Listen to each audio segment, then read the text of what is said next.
What up? What up? What up? How you doing? How you doing? Good morning. Good morning, or good afternoon, rather. um, Come to you real quick. My daily thought. I shared a post on my story from this one page. I tag him at the end of this when I repost this. But basically, the comment and the video that was tagged to it was Broly. Gohan was stronger than Broly as a child. Child Gohan was stronger than Child Broly, and we all see what Broly came to be. Now, this is Dragon Ball Z, for those of you that don't know. Being a DBZ fan, all true fans know, from the beginning that Kid Gohan was legit. He was it, and when he was 11, we was like, I bet this is it. Gohan about to be the best one, and then all the fans have the same feeling like, yo, Gohan grew up to be trash. He can't fight no more. What happened to Gohan? He was so dope. And when you're looking at the two, when you're looking at Gohan and Broly, you've got to look at their upbringings. What happened? Because again, when Gohan was a child, his power level was at 1,000. Broly as a child, his power level was at 920. So, and at least in the one scene that was talked about. So, they're not too far off. Gohan started out stronger than Broly. Why did he end up to be such a lackluster fighter later on in his life? The answer is in the upbringing, is in what was fed in them.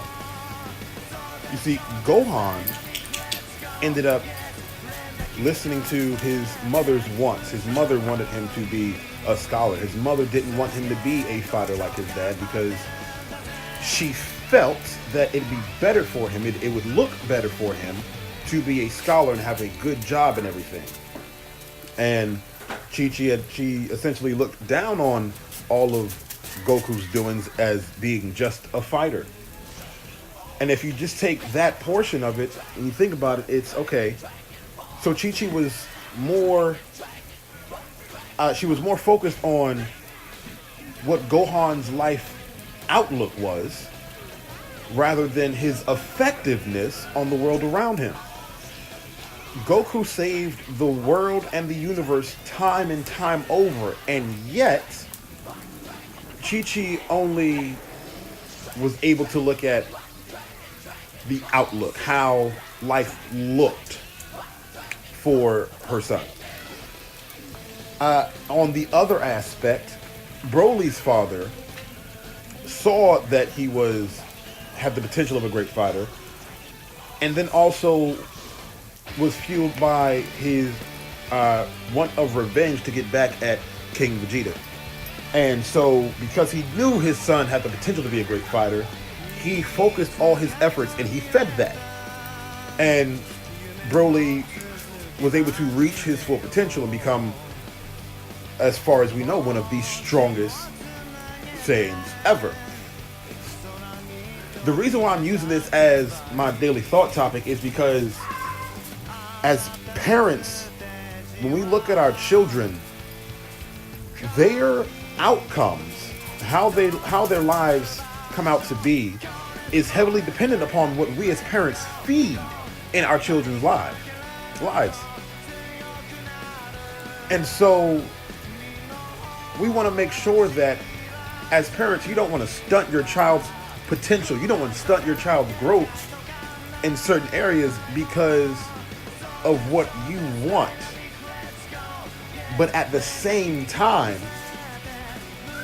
just because your child may have the potential to do a certain thing, it may not mean that that's what they want to do.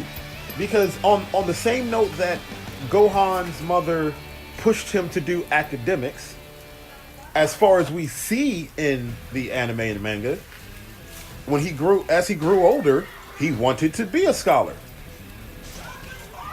And as we look at Broly, especially when you watch the new Broly movie, you see that he has this great power. He's a great fighter. He's essentially born for this thing. But when you look at his character, it doesn't seem like he's truly interested in fighting. He's good at it, he's great at it, but he doesn't necessarily have the interest in order for it to be a passion. So while we want to watch out and make sure that we don't crush our children's potential in certain areas, we have to be mindful of what they want. This is not the first time I've talked about a subject like this. It won't be the last time. I'm a father of 5. And so for me, it's my duty to always check myself and make sure that I'm not just pushing my children's potential. I'm pushing their potential in the things that they want to do. Because otherwise, you're a bad parent, period. Now, we all have, like with your firstborn, it's a crapshoot. You don't know what you're doing. Flat out. If you're an only child, sorry, our parents didn't know what they was doing. It's not necessarily their fault, but it's their first time being a parent. And if you got more children, okay, then you can try better the next time. If you the only child, well, you was your parents' one and only chance. Maybe they was able to do better along the way, maybe they weren't. But whatever happened, you got to take that and pass the good down the line. So that's what I'm going to leave y'all with. And I'm going to leave y'all with it because I'm tired and because it's a little cold out here. I want to go outside and go to sleep. But my kids all looking at me through the door. But that's what I'm going to leave y'all with. Be careful that you don't stunt your child's potential because of something that you want them to do.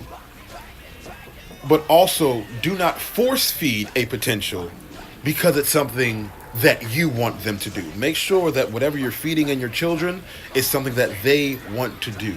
I'm going to go ahead and let y'all go. And my kids, all love them. Peace and love to all of one. I love you, and I'm out.